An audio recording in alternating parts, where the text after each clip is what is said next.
Bonjour à tous les amis, ravi de vous retrouver dans l'étude de la semaine et sur le Training Therapy Podcast. Aujourd'hui, je vais vous parler d'un sujet tabou, mais vraiment très fréquent et très présent dans la population générale.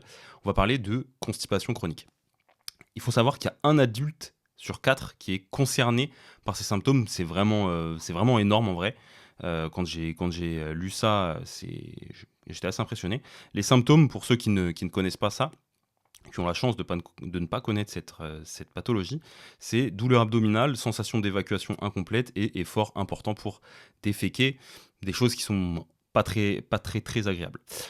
Aujourd'hui, du coup, on va se concentrer sur une solution qui est simple, mais souvent oubliée, voire négligée, le massage abdominal. Et pour ça, on a une étude incroyable qui s'appelle donc Effectiveness of Abdominal Massage on Chronic Constipation in Adults, a Systematic Review and Meta-analyse.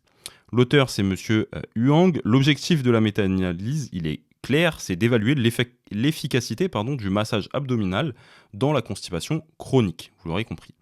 La méthode revue systématique et méta-analyse, 23 études incluses pour 1400 patients adultes inclus au total dans les différentes études, donc c'est assez important comme population, c'est cool. Impact factor supérieur à 6 pour cette revue. Donc là, clairement, on est sur une revue vraiment très sérieuse qui a publié cet article. Alors, qu'est-ce qui est comparé comme différentes techniques? Il y en a 4. On va voir le massage circulaire abdominal classique. On va avoir le massage plus aromathérapie. Donc on vient ajouter des petites huiles essentielles au niveau abdominal. On va avoir le massage avec associé des dispositifs électriques. Et enfin, massage par acupression.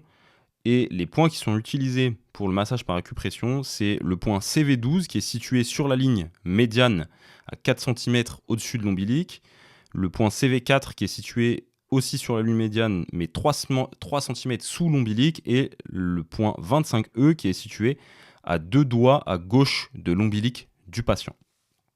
Voilà pour les points d'acupression si jamais vous voulez tester sur vous ou sur vos patients un peu plus tard. Les critères qui sont analysés dans la revue, c'est la fréquence des selles, la consistance, la durée du transit, les symptômes digestifs, qualité de vie et est-ce qu'il y a des effets secondaires à ces massages ou pas. Alors, les résultats sont vraiment satisfaisants et très intéressants. Le seul point, entre guillemets, négatif qu'on peut retrouver dans les résultats, c'est qu'on n'a pas de réduction nette de l'usage des laxatifs pour les populations qui sont amenées à en prendre. Par contre, on a des résultats positifs avec en moyenne une augmentation des selles de 1,6 fois par semaine, une diminution de 21 heures du temps de transit colique, ce qui est relativement important, une diminution significative des symptômes digestifs, que ce soit ballonnement, effort pour déféquer ou vidange incomplète, donc encore une fois c'est positif, et également une amélioration de la consistance des selles. Et ça c'est aussi un point qui est très important parce que au final, une constipation chronique, surtout chez les femmes, qui emmène à pousser aux toilettes, ça peut amener à d'autres problématiques bien plus graves, notamment pour le périnée. Donc c'est important d'avoir connaissance de ce trouble en amont et d'éviter d'éventuelles problématiques à vos patientes. Qu'est-ce qu'on note aussi dans les résultats? Une amélioration globale du confort digestif et de la qualité de vie pour les patients qui étaient améliorés, ce qui paraît logique. Et ce qui ressort comme technique les plus efficaces, sur la constipation qui est dite fonctionnelle, une constipation fonctionnelle, c'est une constipation qui n'est induite par aucun médicament ou autre substance.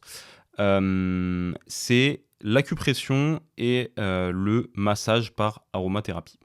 Donc acupression, je vous ai donné les points un petit peu avant. Alors les mécanismes qui pourraient expliquer et justifier en fait cette amélioration de la symptomatologie chez les patients, c'est une stimulation des récepteurs mécaniques au niveau de l'abdomen et du tube digestif, du coup, qui permettrait aussi d'activer le système parasympathique chez les patients et ainsi de relancer le péristaltisme, via le réflexe gastrocolique, et donc en fait de permettre tout simplement de relancer la machine. Donc vraiment à garder en tête que le massage peut vraiment être ultra efficace pour ce genre de pathologie. Alors il y a quand même une petite limite sur cet article-là, c'est que on se retrouve avec des techniques et des protocoles qui sont très variables sur les 23 études qui ont été inclus dans notre revue, et que aussi certaines études vont associer du laxatif au traitement par le massage. Donc là, pour le coup, pour ces études-là, ça sera vraiment très compliqué de pouvoir dissocier l'effet du laxatif sur l'effet du massage. Donc ça, c'est un petit peu le point noir de cette revue. Alors, qu'est-ce qu'on garde en implication pratique, nous, au cabinet? Et très simplement, le massage abdominal, c'est une stratégie qui est simple, efficace, intégrable clairement au cabinet, et qu'on va aussi pouvoir transmettre au patient si jamais il est gêné, et il pourra s'auto-traiter, entre guillemets, sur cette pathologie-là. On peut se dire que pour une constipation fonctionnelle, des massages circulaires de 15 minutes par jour, ça peut aider, ou carrément d'apprendre à faire les points d'acupression pour pouvoir faciliter le transit, encore une fois. Voilà. Franchement, c'est assez intéressant. Je me rappelle de ces TP qu'on avait fait à l'école de kiné, où on appelait ça le TP massage caca.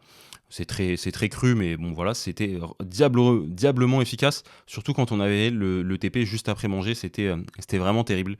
Je vous fais pas un dessin, mais bon, ça rappellera des petits souvenirs aux kinés qui sont passés par là, je pense, dans leur TP. Bref.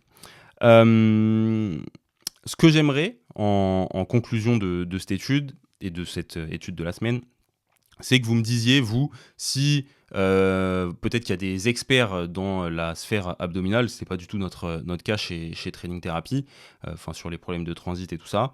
Donc si jamais il y a des experts qui veulent nous partager un retour d'expérience en commentaire, c'est avec grand plaisir. On prendra note, peut-être s'il y en a qui utilisent l'aromathérapie pour l'associer au massage abdominal contre la constipation, quelles sont les huiles essentielles qui sont conseillées. S'il y en a qui ont l'habitude d'utiliser d'autres techniques, n'hésitez pas à nous partager ça en commentaire, ça sera vraiment très intéressant, je pense. Autre point primordial, en conclusion, bien sûr, le massage, on sait que c'est quelque chose d'efficace, voilà, ça a été montré par cette étude, mais il y a autre chose qui est diablement efficace contre la constipation fonctionnelle, c'est l'activité physique. Associée à l'hydratation, bien sûr, c'est les 2 premiers conseils qu'on va pouvoir donner à quelqu'un qui a des problèmes digestifs de ce type-là. L'activité physique va également permettre un meilleur transit. Donc vraiment, si vous avez des patients comme ça face à vous, vous leur donnez 3 conseils: faire du massage abdominal, s'hydrater et faire de l'activité physique, aller courir. Ça va vraiment aider. Bon, après, quand tu as mal au ventre, c'est pas très agréable d'aller courir, mais bon. Puis ça peut être un peu risqué si tu pars en extérieur.